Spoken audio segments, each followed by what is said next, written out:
flying start. I'd like to share this simple craft activity with you today, making a sun catcher from a paper plate. Or if you haven't got a paper plate, cut a circle from a cereal box, that would work just as well. Take your children on a nature walk to collect some lovely flowers, leaves, twigs and any bits and bobs you can find. If they like, they can decorate the outside of the plate with some felt pens, but you don't need to.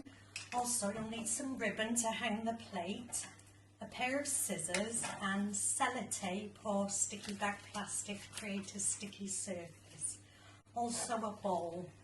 First thing to do is draw around the bowl to make a circle in the middle of the plate, and then take your scissors and cut from the middle and cut all the way around the circle until you're left just with the border of the plate. And then either if you've got any sticky plastic, use the plastic to stick on the back of the plate, or as I've done, stretch sellotape all the way across the plate, making sure you're keeping it tight, and cut it off and do this all the way across the plate. And then children can decorate the plate in any way they please with the leaves and flowers.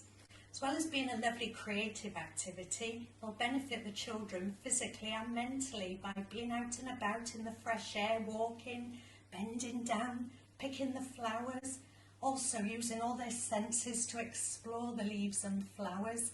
And there'll be a lot of language development talking about what they see, feel and smell.